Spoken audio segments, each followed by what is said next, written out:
a bird on a tree. I'm just sitting here. I got time. It's clear to see. From up here, the world seems small. We can sit together. It's so beautiful, you and me. We meant to be in the great outdoors, forever free.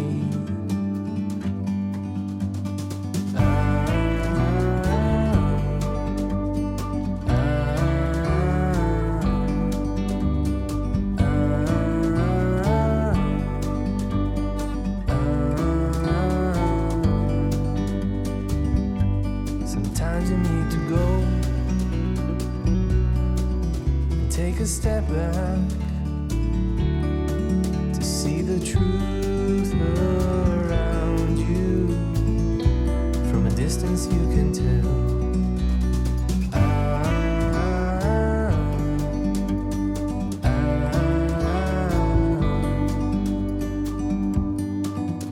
You and me were meant to be in the great outdoors, forever free. You and me meant to be in the great outdoors, forever free.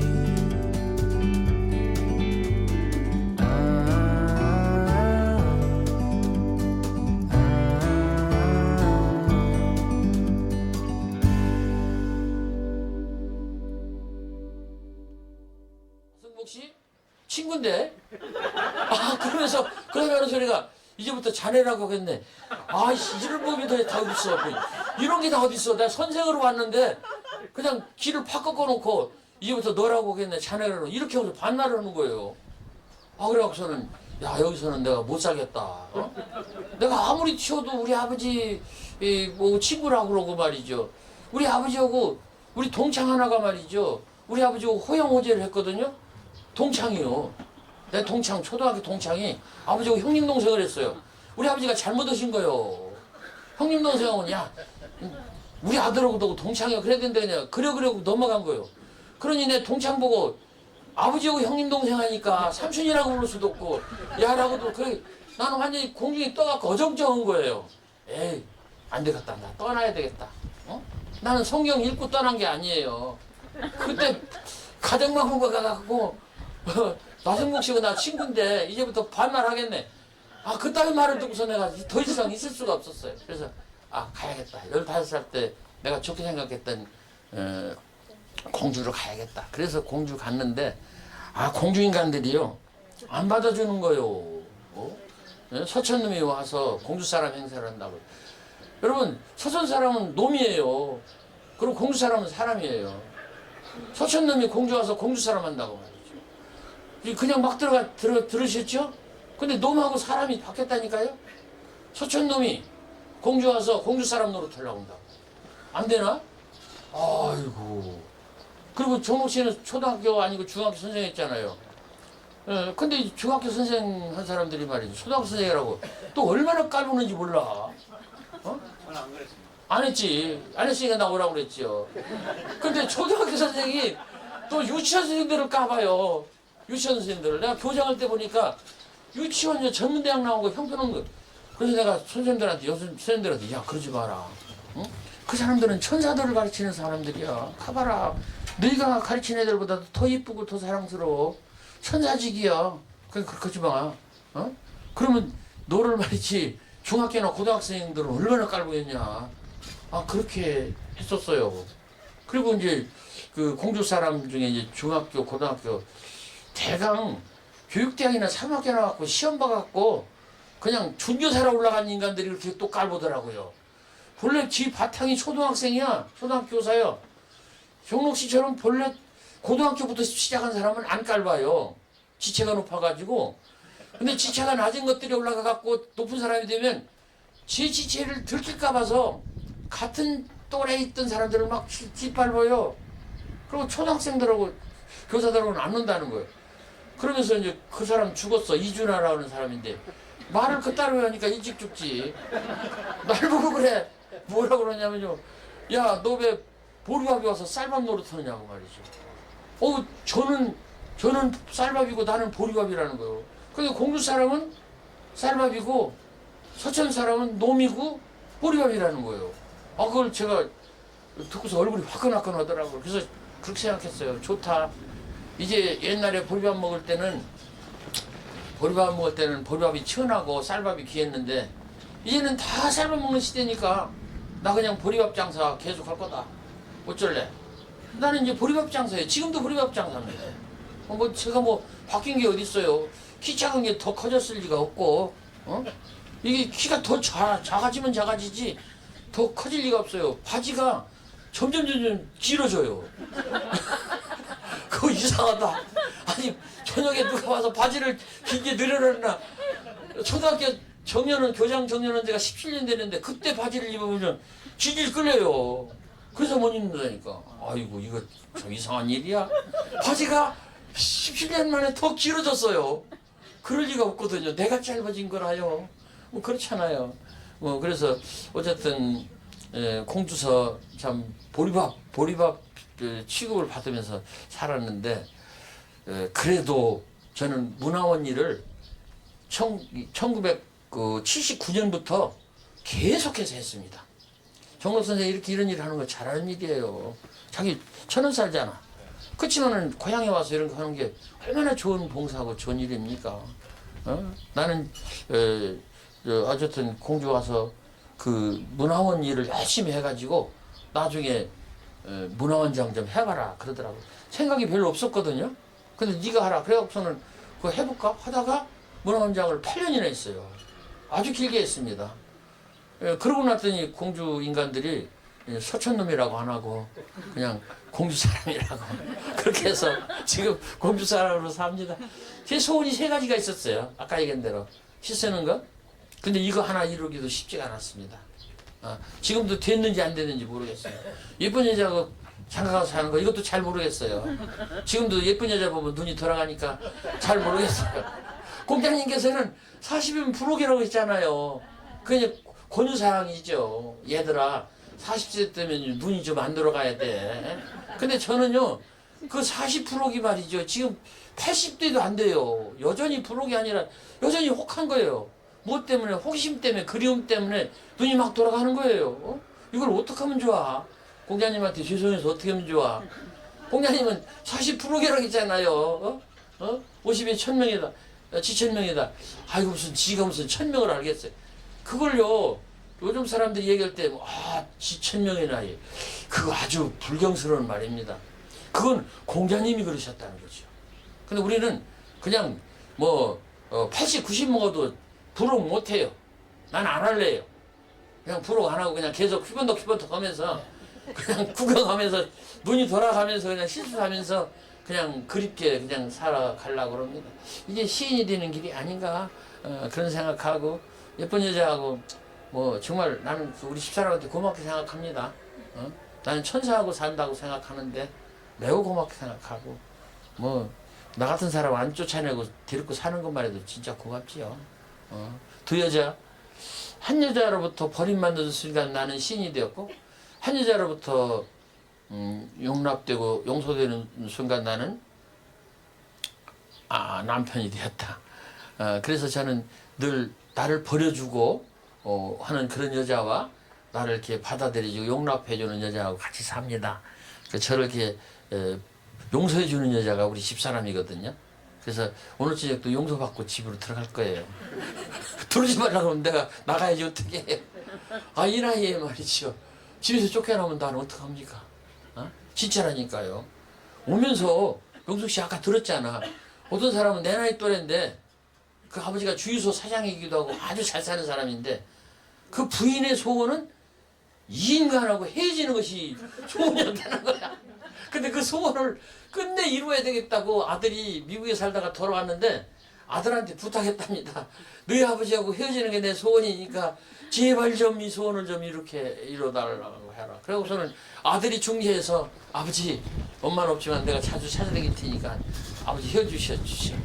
엄마하고 좀 떠나가 주세요. 그래서 헤어졌다는 거예요. 와, 그 얘기 들으니까 뜨끔하잖아. 종록 씨도 조심해. 에? 아주 진짜 말이에요. 우리 지금 쫓겨나면 어떡하냐? 말도 안 되는 소리야. 밥은 어디서도 먹고 빨래는 누가 해주고 말이죠. 어우, 정말 얘기도 안 돼요. 정말로 말이죠. 옆에서 얘기할 사람도 없고 그렇잖아요. 어쨌든 그래서 제가 세 가지 소원을 가지고 살았습니다. Boys be ambitious in Christ. 뭐 그런 엉뚱한 소리가 있었어요. 우리 때는 있었어요. 근데 저는 젊은 친구들이나 이런 분들한테 절대로 그런 거짓말을 믿지 마라. 소년이여 대망을 가지라. 대망을 갖긴 뭘 가져요. 그냥 구체적인 자기 꿈을 가져라. 그리고 꿈이라는 것도 없지요. 뭐 되고 싶은 어떤 인간? 뭐 그것을 바라보면서 가는 게 좋겠다. 하나를 하기에도 너무 인생은 짧다. 라이나 마리아 릴케가 그랬어요. 시 하나를 제대로 쓰기에도 인생 100년은 너무나 짧다. 시 하나를 제대로 쓰기에도 인생 100년은 너무나도 짧다. 그러니까 이정목 선생이라는 뭐라 그럴까 그 시를 열심히 쓰는 것이 정말 인생에 대해서 최선을 다하는 거죠. 자기도 이제 동화, 동시 이런 거 많이 쓰는데 그것도 조금은 좀 엇나가는 거야. 나도 동화도 쓰고 뭐 동시 산문집도 내가 10몇 개 썼어요. 나는 산문집을. 두 번밖에 안 됩니다. 그렇죠. 나는 15, 6권 썼어요.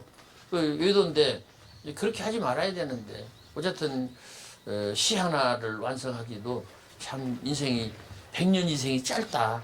그런 말씀이 있습니다. 그래서 나는 그런 길을 가는 도중에 있는 사람이고요. 늘 미완성인 사람이고 그렇습니다. 정목 선생님 갖고 있는 시집이 좋은 날 하자라는 시집인데 이게 50번째 시집입니다. 이게 창작 시집 50번이라면 웃기는 거예요. 너무 많이 냈지 않습니까? 토탈 책이 제가 190권쯤 돼요. 제 책이 190권쯤 된다고요. 고은 선생이 제일 많이 냈고 아마 그 다음은 아마 나태주가 아닐까. 근데 이제 조병헌 선생이 생전에 시집을 54권인가를 냈어요. 근데 최영애 외솔 최연배 선생 아들이 최영애인데 그분이 낸 그 출판사가 정음사인데 거기에서 그 조병헌 선생 시집을 많이 내줬어요. 근데 이 최영애 선생이 물었답니다. 최연배 선생 아들이 최영애인데 그 아들이 조병환 씨한테 친구니까 조영 왜 그렇게 시집을 많이 내? 그러니까 이 시인들은 좀 솔직한 데가 있어요. 근데 이 조병환 선생은 솔직해도 조금 어리석긴 어리석은 시인들이 좀 어리석은 데가 있어요. 조병환 선생은 그 새로운 여자를 만나면 사모님이 바로 알아봤대요. 저녁에 돌아올 때 입이 그 귀에 걸리고 기분 좋은 일이 없는데도 막 싱글벙글 괜히 신나서 돌아온대요. 그럼 그 사모님이 저 인간 여자 생겼구나. 그래서 뒤 밟아보면 분명히 생겼다는 거예요. 그러니까 이 시인들이 이렇게 좀 어리석은 데가 있어요. 그 조병환 선생이 솔직한 면이 있는 거죠. 조영 어떻게 왜 이렇게 시집을 이렇게 해마다 내요? 왜 이렇게 많이 내? 그랬더니 조병환 선생이 그렇게 얘기를 했대요. 불안해서. 그렇습니다. 불안해서 시집을 많이 냈대요. 그 시집 한 권을 내면 불안한 것이 좀 견뎌지는 거예요. 말하자면 자기를 위해서 시집을 낸 거예요. 자기 불안을 다스리기 위해서.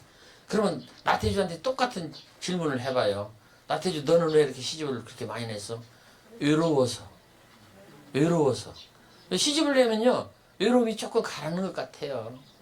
그래서 인간에게는 이 결핍이라고 하는 것이 우리로 하여금 멀리 떠나가게 하고 또 돌아오게 하고 새로운 것을 그리워하게 하고 그렇게 하는 것이 아닌가. 우리 만해 선생님이 말씀하신 입만 힘이 아니라 기리운 것은 다 힘이다. 했다고 이정록 선생이 얘기하지 않습니까? 바로 그 그리움. 이게 어떤 저로서는 그 저의 생의 원동력이 아니었을까 그런 생각이 듭니다. 외로워서 이건 그리운 것이 없을 때 외로운 거 아니겠습니까? 그리운 것이 이제 나한테 왔고 내가 그걸 이루거나 찾았을 때는 외로움이 이렇게 가실 텐데, 그래서 시집을 내면서 저는 제 외로움을 달래면서 살았다, 그런 생각이 듭니다. 저는 말하자면 진보도 아니고 보수도 아닙니다. 그래서 공주에서 풀꽃문학상을 제가 운영하는데, 저는 진보 보수 따지지 않고 그 해와 그 전해 낸 시집 중에서 제일 좋은 시집을 낸 시인으로 상을 이렇게 결정을 하는데, 그 공주 사람 중에서도 약간 그 진보적인 생각을 하는 사람들이 있을 수 있어요. 저는 문화원장에 있으니까 보수적인 생각을 하는 사람이라고 하겠지요. 근데 이 상을 결정하는 걸 보고 공주에 있는 사람들이 조금 놀래지요. 아주 진보적인 사람도 심사위원이 결정해 주시면 거부할 수는 없는 거잖아요. 저는 운영위원장도 아니고 상을 이렇게 만들어서 뒤에서 이렇게 도와주는 사람인데, 상을 그런 거 따지지 않고 그냥 중간에서 잘 쓴 사람, 좋은 사람, 성과가 좋은 사람, 이렇게 해서 상을 그렇게 드리고 운영을 하는데, 그것 자체가 저는 제가 살아온 제 삶의 어떤 하나의 특징이고 궤적이 아닐까. 그러니까 저는 그냥 나태주 파로 살았어요. 그냥 시골 촌놈으로 어느 쪽에 들어가 있다. 그래서 요즘 저는 여러 가지로 좋습니다. 그러니까 어느 쪽에 서지 않았기 때문에 그냥 이쪽에도 쓰고 저쪽에도 그러고 저쪽도 반대할 수 있고, 그렇게 해서 요즘은 제가 매우 좀 바쁘네요. 대충 오라고 했으면 좋겠는데 오라는 데가 너무 많아가지고, 근데 이제 거절해야 되는데 거절하는 방법을 저는 압니다. 강연 청탁도요, 이렇게 하면 거절이 됩니다. 얼마 주시겠습니까? 그래서 물어봐가지고 내가 바라는 만큼 주지 않는다 그러면 글쎄요 하고 이렇게 자르면 돼요. 근데 저는 그 아주 시골에서 이렇게 어렵게 살고 그런 사람으로서 특히 학교에서 강연을 오라고 그러는데 돈이 작다고 해서 안 간다. 이거는 그 15살 때 시인이 되겠다고 한 사람으로서 그거는 매우 자기 모순이고 자기 배반이라고 생각합니다. 특히 중학생들이 보고 싶다고 그러는데 중학생들한테 나는 강연료가 싸서 난 안 가겠다. 그러면 안 되지 않나? 그런 생각이 듭니다. 제가 굉장히 바쁩니다. 뭐 자랑이 아니고 좀 힘이 들어요. 제가 아까 79세 이제 내년에 80이라고 그랬잖아요. 거기는 103살 드신 김영석 선생도 어디 가봤더니 1시간 반을 이야기를 하신다는 거예요. 그러면 아까 제가 쓴 사람 목숨이 100년 가는 사람이 있을까 이렇게 제가 썼는데 그 시도 좀 고쳐야 되지 않을까? 100년 가는 사람 목숨이 어디 있으면 50년 가는 사람 사랑이 어디 있어라 이러는데 그때는 그 맥시멈이었어요. 100년이. 근데 김영석 선생 같이 저렇게 반칙하는 분들이 계시면 이 시도 고쳐야 되는 게 아닌가. 그래서 제가 이렇게 얘기하면요, 다른 사람들이 그런 얘기를 해요. 무슨 79세 갖고 나이 먹었다고 그러냐. 이제 애들이야. 그렇게 하는데 부디 그랬으면 좋겠습니다.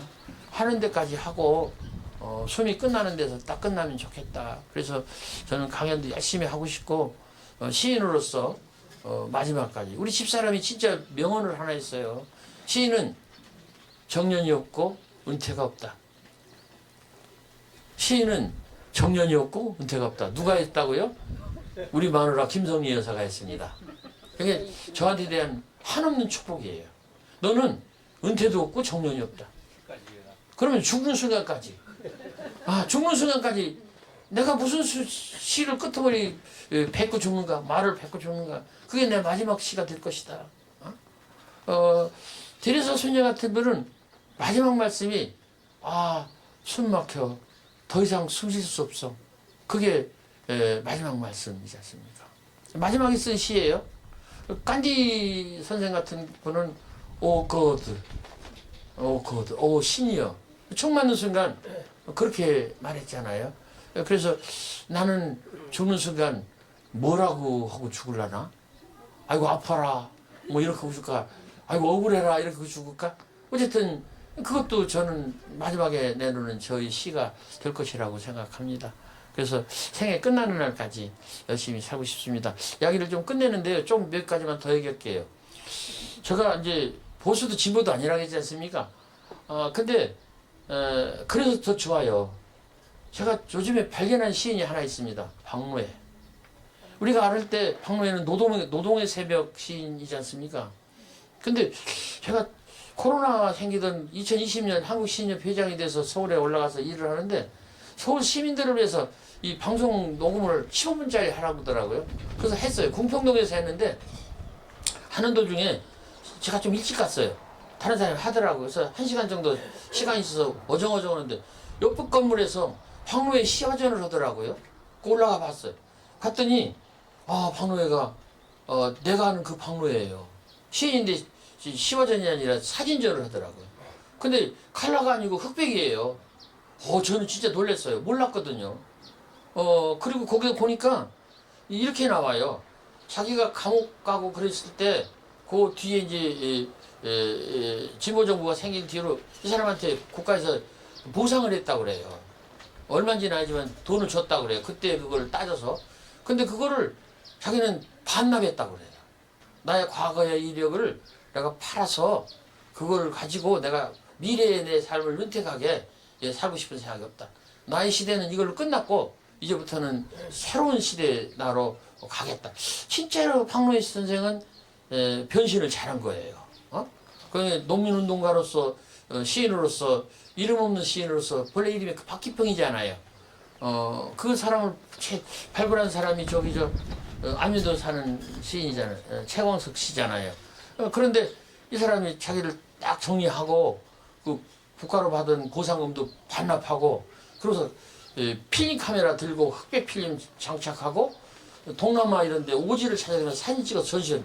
저는 그걸 보고 진짜 놀랬다니까요.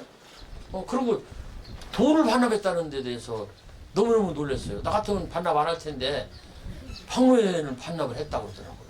그래서 제가 거기다 써놨어요. 산을 넘어서 또 산, 강을 넘어서 또 강, 다시금 만나야 할 사람 끝끝내 박노해 이렇게 썼어요. 그 뒤로 그 명함을 놓고 왔더니 저한테 집단 메일이 오는데요. 요즘도 옵니다. 그 집단 메일에 이런 게 있었어요. 나라가 망하는 길. 1. 젊은이가 고개 숙이면 나라가 망한다. 2. 군인이 나약해지면 나라가 망한다. 3. 지성이 오만해지면 나라가 망한다. 4. 정치가 타락하면 나라가 망한다. 5. 언론이 거짓을 말하면 나라가 망한다. 내가 그걸 어느 아침에 보고서 놀래버렸어요. 그냥 막 머리를 망치로 딱 치는 것 같더라고요. 너 강연료 싸다고 너 안 가려고 그랬지. 그러면 나라가 망한다잖아, 박노해가. 그래서 본래 제가 묻지마 강연을 하긴 했는데 더 가야겠다. 끝날 때까지 가야겠다. 강연료 묻지 않고 거리 묻지 않고 대상 묻지 않고 주제 묻지 않고 나는 묻지마 강연을 하겠다. 안 묻는다. 오라면 간다. 내가 알 게 뭐 있냐. 이 세상 온 것도 내가 오고 싶어서 온 것도 아니고 나 아무것도 모르고 왔잖아요. 우리 아버지 이름 어머니 내가 알고 왔어요? 모르고 왔잖아요. 우리 아버지 우리 어머니가 나를 진짜 똑똑하게 선택한 것도 아니에요. 어떻게 하다가 내가 비비대기 치다가 그 사백에서 내가 빠져서 내가 나온 거지. 피차 마찬가지예요. 그렇지 않아요. 그러니까 그냥 묻지 말고 가야 되겠다. 가서 현장에서 이야기할 거 있으면 듣고 그러고서 내가 배우고 와야 되겠다. 그렇게 했는데 박노해 씨 얘기를 듣고 그 메일을 받고 진짜 내가 생각을 다시 하고 이 시인으로서 산다고 했으니까 어디든지 지옥이 아니라면 그곳에 언제든지 부르면 가야 되겠다. 그런 생각을 하고 삽니다. 그것이 제 시인으로서의 삶의 한 면을 말씀을 드리는 것입니다. 시 하나하나 둘 읽고 저도 오래 서 있었으니까 이정록 선생 말대로 앉겠습니다. 제가 데뷔한 시 대숲 아래서 바람은 구름을 몰고 구름은 생각을 몰고 다시 생각은 대숲을 몰고 대숲 아래 내 마음은 낙엽을 문다. 어제는 보고 싶다 편지 쓰고 어젯밤 꿈에 너를 만나 쓰러져 울었다. 자고 나니 눈두덩엔 메마른 눈물 자죽 문을 여니 산골엔 실비단 안개. 밤새도록 댄잎에 별빛 어리듯 그슬린 등피에는 내 얼굴이 어리고 밤기포 대숲에는 후둑이다 가는 밤소나기 소리 그리고도 간간히 사운데다 가는 밤바람 소리. 모두가 내 것만은 아닌 가을 해 지는 선역구름만이 내 차지다. 동구 밖에서 피어오르는 밤 한 개만이 내 차지다. 동구 밖에서부터 들려오는 애들의 떠드는 소리만이 내 차지다. 모두가 내 것만은 아닌 것도 아닌 가을 저녁밥 일찍이 먹고 우물가에 산보 나온 달리만이 내 차지다. 물에 빠져 머리칼 헹구는 달리만이 내 차지다. 이 시는 제가 29살 때 아까 만나던 그 여자 말고 다른 여자를 그때 또 만나가지고 그 여자한테 완전히 빠져서 결혼 좀 하자 어떻게 비비리기를 쳤다가 완전히 체해가지고 울면서 내가 살 것인가 죽을 것인가 하다가 쓴 시입니다.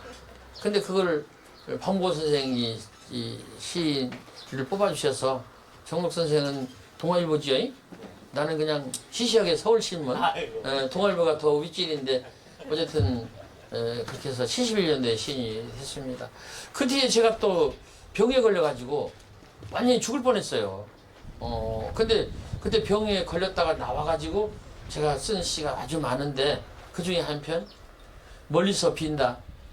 어딘가 내가 모르는 곳에 보이지 않는 꽃처럼 웃고 있는 너 한 사람으로 하여 세상은 다시 한번 눈부신 아침이 되고 어딘가 네가 모르는 곳에 보이지 않는 풀잎처럼 숨쉬고 있는 나 한 사람으로 하여 세상은 다시 한번 고요한 저녁이 온다. 가을이다. 부디 아프지 마라. 이게 제가 쓴 멀리서 빈다라는 시입니다. 앞에 건 초기 제가 등단할 때 쓴 그 시고 요건 그 뒤에 제가 아프고 나서 쓴 시입니다. 이렇게 두 편 읽어드리고 저도 오래 서 있었으므로 앉겠습니다. 감사합니다. 아유, 감사합니다. 제가 이제 일어서겠습니다. 아니, 시소입니다. 시소. 아니 그래도 앉아요. 예. 앉아. 얘기합시다. 다시 한번 뜨거운 박수 부탁드리겠습니다. 아, 강연 들으면서 저는 이제 이런 질문 저런 질문을 해야겠다고 생각을 했었는데 뭐 거의 다 말씀해 주시네요. 근데 이제 어느 지점에서는 이 정도는 부끄러운 이야기 또는 숨기고 싶은 이야기 아슬아슬한데 이런 느낌이 좀 있었어요, 저는. 근데 그거 요 정도만 얘기하고 씩 웃으시면서 그치시겠지 한데 그냥 또 말씀하시네요. 어디 영상 편집도 좀 있어야 되겠죠? 이 정도는 괜찮아요. 괜찮아요? 네, 더 심한 것도 있으니까 그때는 좀 봐주세요. 더 심한 거 궁금하다. 혹시 지금 여러분들께서 궁금하신 거 있으면 마이크 좀 하나 또 살릴 수 있습니까? 이거 가져가세요. 아니요. 예. 강사가 마이크 뺏기면 그 강사료 뚝 떨어져요. 너 한번 손 좀 들어보시죠. 그 대학교 총장님 아들이 말이요. 유학 갔다 와서 공부를 꼴등했대. 꼴등. 그래서 동네에서 창피하니까 유학을 시켰는데 들어올 때쯤에 너 들어와서 우리 학교 교수해라. 그래서 꼴등 하던 애가 거기 외국 나가서도 다 그 레포트도 다 집사가 써줬는데 준비됐습니까? 이 얘기 마무리해야지 어떡한데 시작했는데 그랬더니 그러대요. 충분히 교수할 수 있다. 한국의 대학생들은 질문을 하지 않는다. 그런데 청중에 또 문학을 사랑하는 청중에 요건이 있어요. 질문 하나 정도는 또 마음속에서 용수숨 쳐야 호기심이 생기고 또 지금 질문 뭐 하여튼 하셔야 이 자리에서 듣는 또 생생한 육성의 답을 들으실 것 같아요. 우리 준비해 주시죠. 안녕하십니까. 저는 김창석이라고 합니다. 저희 경기도 과천에서 왔고요. 항상 그 존경하는 선생님을 이렇게 뵙게 되고 그리고 강의를 듣게 돼서 굉장히 영광으로 생각합니다. 아주 즐겁고 아주 그 심금을 울리는 그런 강의였습니다. 그 선생님 그 강의 들으면서 그 시를 쓰는 원천에 대해서 이제 외로워서 쓰셨다고 이렇게 말씀을 하셨어요. 근데 이제 선생님 시에 보면은 그 고향에 대한 시가 많고 또 서울에 대한 시가 많고 뭐 그런 부분들이 있는데 어떻게 보면은 그 고향과 서울, 그러니까 고향과 타향에 대한 그 이미지를 그 말씀하신 것 같은데 그런 것들이 어떤 외로움과 그 연관이 있는 건지 특정 도시를 그 말씀을 하신 건지 그런 점들이 좀 궁금합니다. 일단은 서울은 기분 나쁘죠. 서울을 저는 서운하고 울적한 동네라고 생각해요. 서운하고 울적하다. 서울을 생각하면 저는 서운하고 울적해요. 왜 그러냐면 서울은 저를 받아주지를 않았고 그리고 서울 사람들은 참 이상해.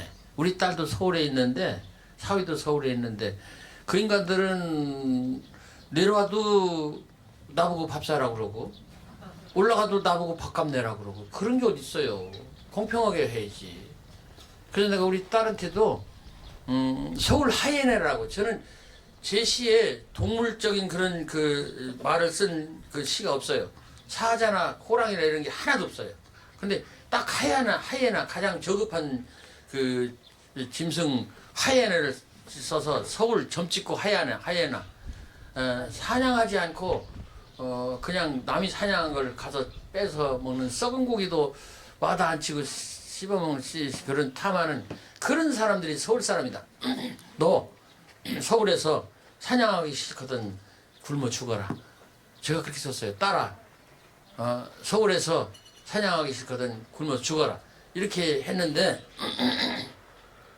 저는 이 서울에 대해서 저도 왜 서울에 안 가고 싶었겠어요.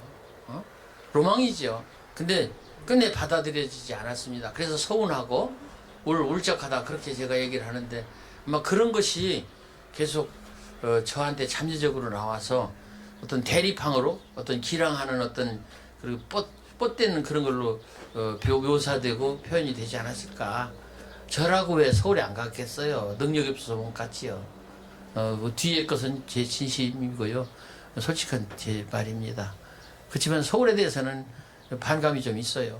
현재도 그러면 그런 아니 그럼요. 서울 신문도 서울 신문이었잖아요. 그렇죠. 그런데 뭐 나는 촌인간이고 등단만 그랬지. 아니 또 따님도 서울대학교 나왔어요. 그렇다니까요. 그래서 또 걔도 서울 사람이야. 네. 언제든지 내가 가면 내가 밥값 내야 되고. 근데 그거는 이거는 편집해야 되겠네. 걔가 읽으면 안 되니까 보면. 요것만 살려주세요. 요거. 이거 편집해야 돼요. 그리고 이제 상 타는 것도 서울에서 한번 상 타려면 말이죠. 얼마나 눈치를 보고 가서 눈 맞추고 비비대기 치고 나는 그랬어요. 일단요 계속 가서 이야기를 하고 눈 맞추고 회의에 모임에 참석하고 같이 다니고 그래야 끼어들어가야 상을 준다니까. 시집도 그래요. 시집도 나는 창비, 민음, 문지 시집 다 세 군데 다 받고 당해봤어요. 요즘은 내가 안 준다.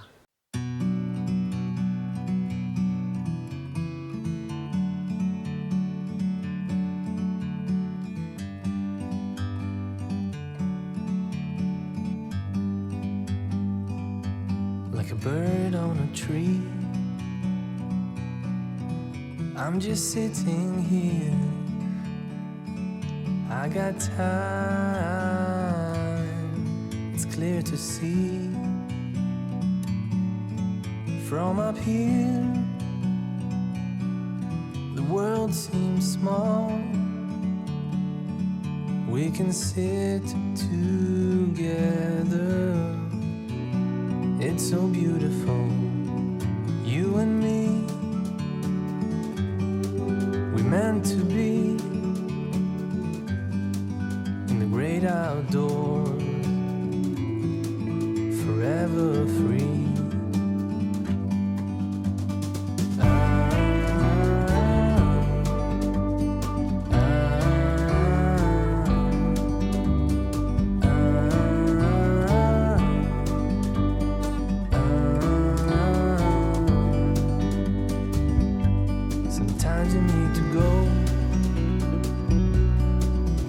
take a step back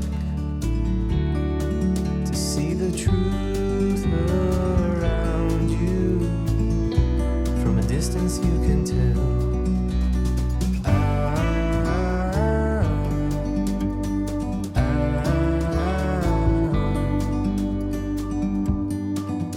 You and me were meant to be in the great outdoors.